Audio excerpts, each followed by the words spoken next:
Hello and welcome to this live interaction with me, Ashish Parekh. Now, everyone's talking about COVID-19 and the subsequent lockdowns, but also as the virus wanes away, or at least that's what people across the world think, unlock is something that a lot of people are talking about, and especially in India, there is a lot of confusion about what's open, what's closed, and obviously a lot of people are taking to social media where, of course, there's a rampant spread of infodemic about unlock procedures and also all the things that are open and not open. Meanwhile, the Ministry of Home Affairs has issued an order saying that the existing COVID-19 guidelines issued on September 30 for Unlock 5.0 will remain in force till November 30 as well. So here's a quick recap on the restrictions and guidelines which will be in place till November 30. First up, restrictions on international air travel will continue to remain except for routes permitted by the Ministry of Home Affairs. Next, lockdown will continue to be implemented in containment zones till November 30. Cinemas, theatres and multiplexes will remain open with up to 50% seating capacity, and entertainment parks and similar recreational places will also continue to remain open.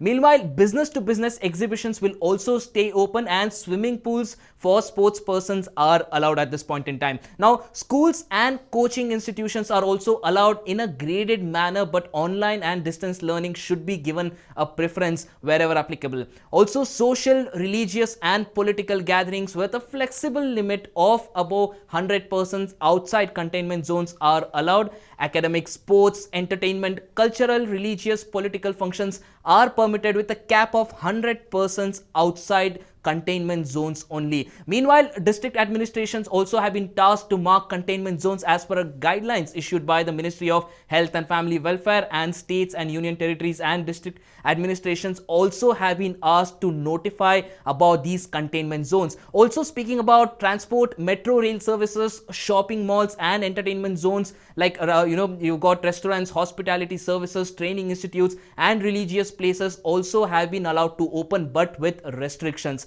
State governments and union territories also have been allowed to take decisions on certain activities such as schools and coaching institutes, universities, gatherings of people for various events including cremations, marriages, besides other, while keeping in mind the current situation of their particular state. To explain to us more about what these mean and also how exactly this could lead to a potential spike in the number of cases in the country, I've got with me our expert for the day, Dr. Trupti Gilada, who's joining us live from Mumbai. First of all, Dr. Trupti, thanks a lot for joining me on this live interaction. Now, the cases are going down in some parts of India, but when you look at countries like US and Europe, where also there was a dip for a certain amount, now cases are rising. For example, in US you've got 1 lakh cases per day, which was reported day for yesterday, and also in Europe as well you got the cases spiking like unlike ever before, and that is why you got restrictions also coming in. So are we in our country taking our foot off the pedal too soon now, given the fact that the cases are decreasing? The first thing that we need to understand is that our lockdown was one of the longest and the strictest lockdowns. There were two things. One, we did not achieve like a real plateau during the lockdown.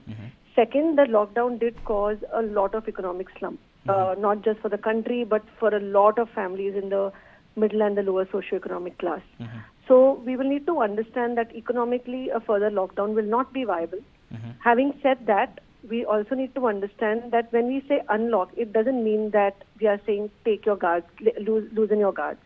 What we're only saying is that everything starts opening up, but individuals will have to take all the due precautions that need to be taken to keep the numbers either in the plateau or like you're seeing the graph going down.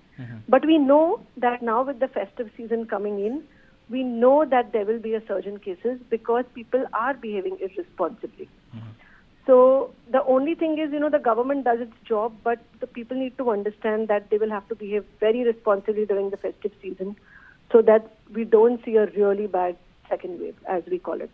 Exactly. Also, Dr. Trupti, now, on one side, you have a lot of people saying that, economic activity has to resume to make sure that there is some sort of resumption in livelihoods of people who are completely dependent on their daily earnings. And on the other hand, you have people who are saying that places like, places of worship and your cinema halls, all of these places can be avoided at this point in time just because of the fact that we do not have a vaccine yet. And in case there is a second spike, which a lot of people are saying could be much more dangerous than the first one, the first peak, that could could actually burden our healthcare system beyond its limit, like it had done in the first peak as well. So there's this debate that is going on. What do you make of all of this?